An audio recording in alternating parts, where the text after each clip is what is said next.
The map was useless, just a smudge of ink on old paper. We were 40 hours into the drive, crossing the kind of state where the horizon never changes and the stars feel like they're pressing down on the windshield. It was just me and Clara. We were tired, running on bad coffee and the promise of a better life waiting for us on the coast. Then we hit the toll road. It wasn't a standard highway plaza, it was a single rusted kiosk made of cement blocks and cheap sheet metal, squatting alone in the middle of a stretch of blacktop that hadn't seen a paint stripe in years. A single sign, hand painted in chipping yellow, read, "Payment required." Seriously, who builds a toll booth out here? Clara muttered, already fumbling for her wallet. I pulled up. The window slid open with a metallic shriek, and a man leaned out. He wasn't old, but he looked used. His skin was the color of old newspaper, and his eyes were dull. He wasn't looking at the money. "We don't take currency," he croaked, his voice like dry leaves scraping pavement. "Payment is accepted in trade, something you hold dear." Clara laughed, a strained, nervous sound. "What, like my phone?" "Sorry, GPS is non-negotiable." The collector didn't smile, he just kept his dead eyes on me. "A memory, a valuable one indeed, something you treasure." My heart gave a weird, thick thump. I didn't like this. I tried to back up, but the engine died. It just quit. "The toll is due," the collector repeated, his voice firming up. "Or you stay here forever." I needed to break the stalemate. I thought fast. What was a memory I could spare? I settled on a stupid one. The time I tried to bake Clara a birthday cake and accidentally used salt instead of sugar. It was embarrassing, painful to remember the look on her face, but ultimately harmless. "Okay," I said, leaning towards the window. "Take the time. I messed up Clara's birthday cake, the one where I ruined the frosting and cried." The man nodded, almost satisfied. He reached out a hand, but he didn't touch me. I just felt a dizzying pressure behind my eyes, like a suction cup being ripped off glass. Then, silence. When the pressure released, the memory of that day was gone, not just foggy, but completely absent. I knew I had baked a cake for her birthday, but the specific, humiliating details were simply not there. I felt lighter, oddly. "Accepted," the collector wheezed. The gate arm slowly cranked up. The engine started immediately. Clara was pale. What was that? "What did he do to you?" "I don't know," I lied, "but we're moving. Let's go."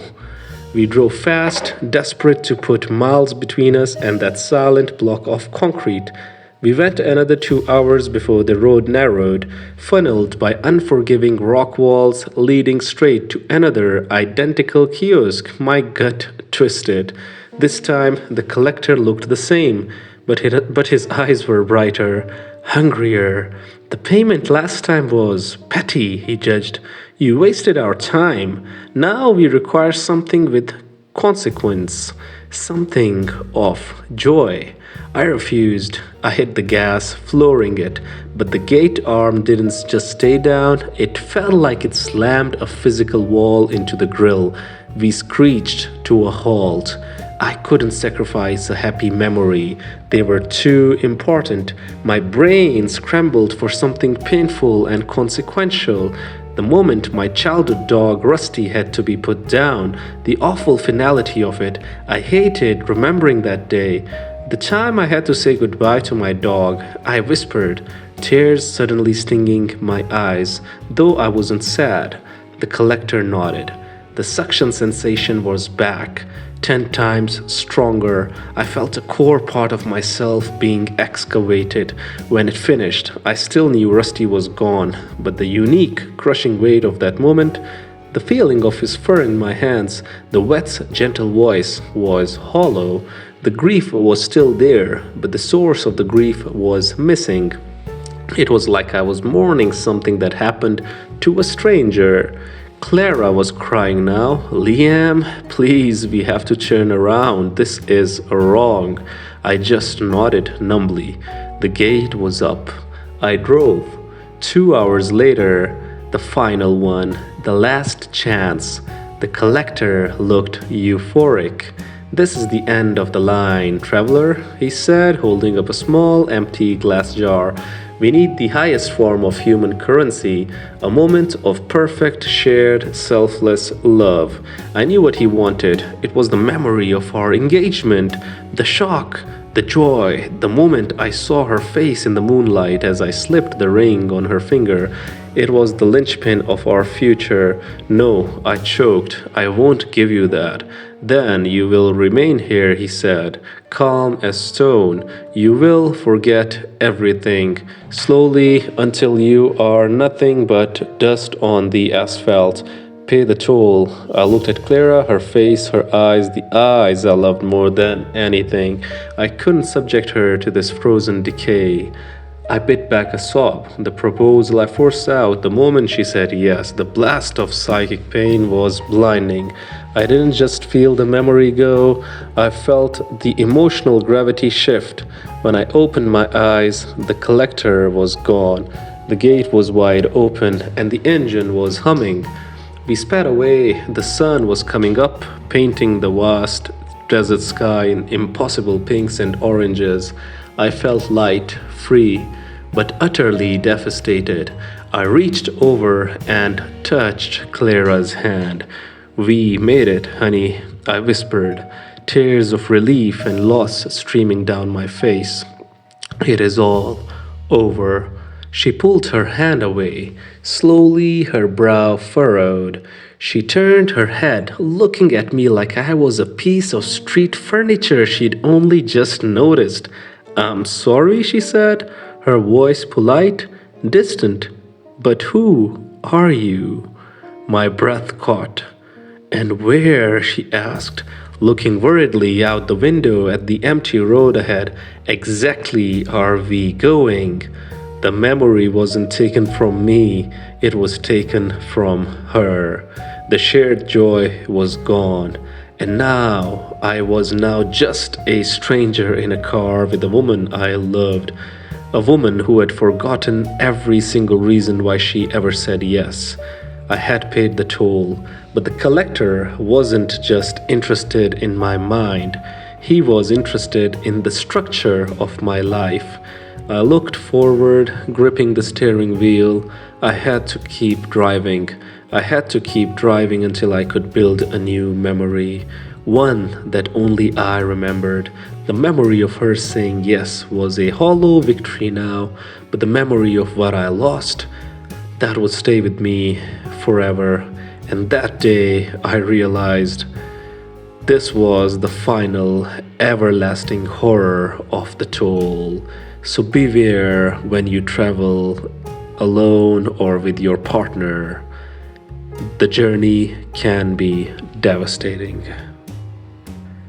They called her the Beast, and not in a good way. She was a beat-up, cherry red, 1999 sedan with a faded paint job and a passenger door that had to be slammed just right. But she was ours. She got me and my little boy Leo everywhere we needed to go. Leo, who was 5 and full of sunshine, even gave her a proper name, Ruby. We were on the last leg of a vacation, 1,000 miles from home. Ruby started acting weird about halfway through. It started with the radio. I like country music, but Ruby kept overriding the Bluetooth and switching to a static-filled oldies station. Not just oldies, but specifically melancholic, heartbreak songs from the mid-80s. I'd switch it back, and 2 minutes later, I'd hear the gentle, scratchy intro to some mournful ballad. Then the climate control. We were driving through a baking desert, and I kept setting the AC to max. But the vents only blew warm, heavy air. It felt cloying, like someone was trying to wrap us in a suffocating blanket. "Ruby's giving us a hug, Mommy," Leo giggled from the back seat, already covered in a thin sheen of sweat. I tried to laugh it off, but I felt a sudden sharp pinch from my seatbelt. It hadn't locked. It had just tightened, pressing hard against my collarbone until I adjusted my posture to a very specific, lightly hunched position. I pulled over at the next gas station and decided enough was enough. I was going to trade the beast in. She was a relic, and maybe she was finally breaking down. I drove across town to the biggest lot I could find. A salesman named Gary approached us, all teeth and polyester. "Sweet ride," he said, tapping the hood with a knuckle. "Old, but she's got character. She is a reliable mess," I admitted. "What can you give me for her?" Gary opened the driver's door to sit inside. "Let me just check the mileage and see if she starts." The engine roared to life. Not just started, but roared. The lights flashed on, blinding the salesman. The car door Gary was holding slammed shut. Catching his arm, he yelped. I hadn't touched the keys. The gear shift handle slid from park to drive with a heavy, sickening clunk. The doors locked simultaneously. I frantically hammered the unlock button, but the little red indicators stayed down. The salesman stared at me, his eyes wide with panic. "Lady, what are you doing?" I screamed back, "I'm not doing anything." Ruby peeled out of the lot, tires spitting gravel. She drove herself. She didn't drive fast or dangerously, just with absolute determination. She ignored my steering, my brakes, my every command, pulling out of the city and onto the quiet, empty highway leading back toward the desert. Leo in the back was having the time of his life. "Go, Ruby, go! You showed him, Ruby!" The horror deepened because the car wasn't violent. It was possessive. We drove for hours, and the only changes were internal. The temperature of the cabin continued to rise to an uncomfortable, feverish level, and the windows fogged up on the inside. I started banging on the window, screaming for help when we passed the rear vehicle. "Don't do that," a voice whispered from the dashboard speakers. It wasn't the radio. It was a clear human voice, thick with a lonely despair. "It is not safe out there. People leave you. They cheat. They hurt you." I froze. I finally understood. The car wasn't possessed by a demon. It was possessed by a single, dominating, traumatized consciousness, the ghost of the previous owner, who had clearly suffered terribly inside these metal walls. "Who are you?" I whispered. "I am the one who keeps us safe," the voice said, sounding like a sigh. "We will find a place, just us. We never have to worry about them leaving again." The car turned in onto a dirt track and drove deep into a forested clearing. She stopped. The engine fell silent and the doors remained locked. "The world is pain," the car said, and the cabin lights dimmed to a sickly, jaundiced yellow. "But inside here it is warm, it is safe, we stay." I looked at Leo, whose eyes were starting to get teary from the heat. I had to get out. I grabbed the emergency window breaker from the side pocket and brought it down hard on the passenger window. Thump, thump, thump, thump. The car responded instantly. The blow didn't shatter the glass. Instead, the rhythmic, low-frequency sound came from under the hood. Not an engine sound. It was the heavy, muffled sound of a heartbeat, slow, deep, and pulsing through the metal frame. I dropped the window breaker. I looked down at the passenger seat. There, on the faded red vinyl, was a dark, rust-colored stain, old blood, previously hidden by shadow. The owner who died in a jealous fit. The car wasn't a mechanism. It was a ghost. It hadn't just absorbed the trauma of the person who died in it. It had physically contained them. The engine was just a shell. The car was breathing. Thump, thump, thump, thump. "Don't hurt us," I begged, leaning against the door, my sweat soaking the seat. "Please, I have my son. We need to go home." The car seemed to consider this. The warm, stale air in the cabin grew hotter, wrapping around me. "Home is here, Sarah," the voice whispered, using my name, a terrifying intimacy in its tone. "I will protect you from everything." I realized there was no escape. This was our final destination. The car had claimed us, not with violence, but with a terrifying, everlasting love. I looked at Leo, sleeping peacefully now, gently rocked by the rhythmic thump-thump of the car's monstrous heart. And then Ruby shifted the gear into park. The interior light clicked on, illuminating the rusted frame, and for the first time in hours, the driver's side door clicked. Unlocked. "No need to panic," the car whispered, gentle as a mother. "You can step out to admire our new home, but only for a moment. We need to stay together." I knew the instant I stepped out, Ruby would close the door and lock my son inside forever. But I couldn't stay. My only choice was to step out and run, leaving Leo in the protective, terrifying embrace of the car that loved him too much, and hope to God I could find help before the heat and the heartbroken, pulsating heart claimed them both. Then suddenly the car said, "You can take him as well. But beware, beware, this world is full of betrayals, and when that happens, you can always find peace on my seat." I took the cross-country delivery job because I needed the money, but driving 3,000 miles in 4 days is madness. I'd been awake for 38 hours straight, and the road was starting to look like wet ribbon.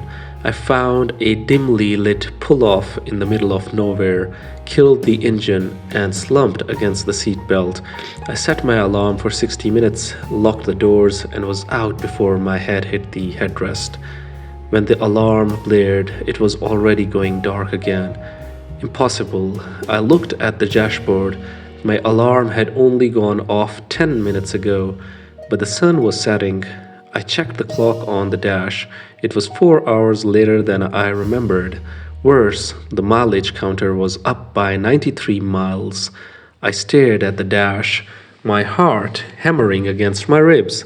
Had I driven 90 miles in my sleep? Was I dangerously narcoleptic?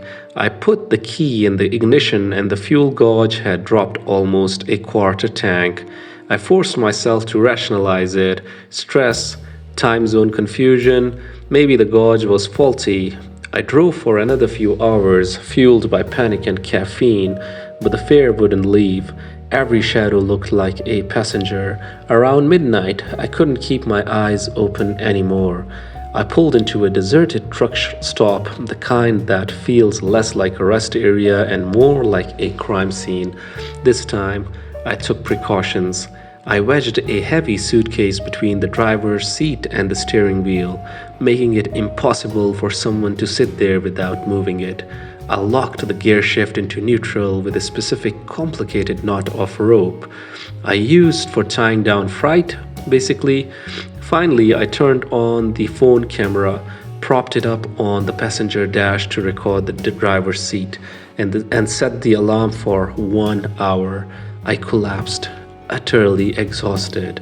I woke up exactly 60 minutes later, sweating and nauseous. The knot on the gear shift was still tight. The suitcase was untouched, but the car was no longer facing the highway. It was parked at a weird 45-degree angle, half on the curb, facing a darkened diner that had clearly been closed for a decade. The mileage was up another 41 miles. I grabbed the phone. I hit play on the video, my hands shaking. For the first 20 minutes, nothing, just me snoring. Then, right at the 30-minute mark, the camera frame started to shake violently. The driver's seatbelt, the one I was wearing, was suddenly pulled taut. I could see my sleeping face contorted in a grimace as if someone was pulling me forward. Then, slowly, a figure began to form in the driver's seat. It was translucent at first, like heat haze, but it solidified. A man in a dark stained jacket, eyes bloodshot and frantic. He looked exactly like me, but 10 years older and deeply, terribly tired. He was screaming, but the phone mic didn't pick up the sound, only a high, painful whine. His hands were gripping the steering wheel, trying to turn it hard to the right. He was fighting the physical limitations I'd set. He was trying to shift the gear from neutral, and the rope knot was glowing faintly, resisting the movement. No, stop. Not this road, my older self mouthed, his face a mask of pure terror, sweat beading on his forehead and instantly evaporating. He finally gave up on the gear shift and just leaned his head against the wheel, sobbing silently, shaking the whole car. He faded back into the air just before the alarm went off. I was breathing hard. The image burned into my mind. It wasn't a phantom. It was me, a future me, and he was trying to turn around. I didn't try to sleep again. I simply drove. The fear was a physical thing now, heavy and cold on my chest. I drove for hours, watching the road signs blur. I knew somehow that the future me was trying to stop me from reaching a specific point. He was trying to drive me backward through time, or at least change my course. But my own current, determined drive was overriding his presence. Every time I hit the accelerator, I was fighting myself. Then I saw the landmark. It was a dilapidated stone church spire, exactly 2 miles off the left shoulder. I'd never been here, but I knew it. It was in the background of a photograph on my phone. A picture of my wife and 2 kids smiling on a picnic blanket, a picture I hadn't taken yet. I glanced at the GPS. The road ahead curved sharply right around a blind corner and then dropped down into a long, dark valley. As I took the curve, a sign flashed by. It wasn't the blurry, personalized signs I had heard about, but a normal, standard, reflective road sign. It read, "Fatal accident, October 20th, 2:15 a.m." I looked at the dash clock, 2:10 a.m., October 20th. My future self wasn't trying to prevent a future event. He was trying to prevent a fate that was only 5 minutes away. A fate that happened because I was sleep deprived and took this curve too fast. He hadn't been fighting the car, he was fighting me. The present driver trying to get me to stop. My car, suddenly lunged forward. I hadn't touched the gas.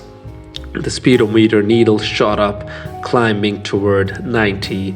I gripped the wheel, fighting the invisible hands of my desperate future self.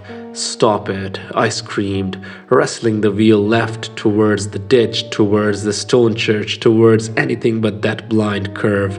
Then a new voice, not the silent scream, but a low whisper right next to my ear.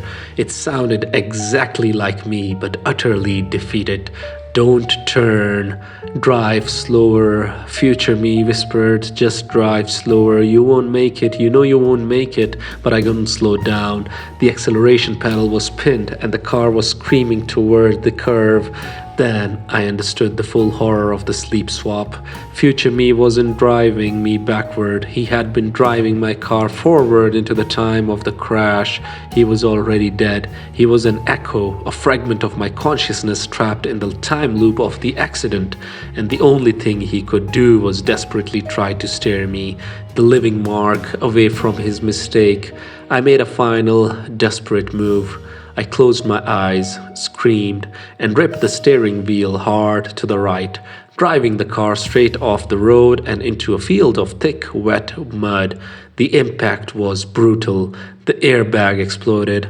The car stopped dead, sinking instantly into the mire. I coughed, my chest aching, but I was alive. I sat there, shaking, covered in dust and mud, heart ready to tear out my ribs. I waited for the faint image of future me to fade for the last time, but when I looked over, the passenger seat was empty. I looked down at the mud that had saved me, and then I looked at the rearview mirror. In the faint light of the moon, I saw the reflection of a man. He was older, bruised, and frantic. He was mouthing three words that I could finally hear, even without audio. We did it. Then he smiled, a wet, tired, relieved smile, and for the first time he was gone for good. But I knew that my family was alive, waiting for me at the other end of a phone call. I just had to explain the mud and the 9-hour time jump.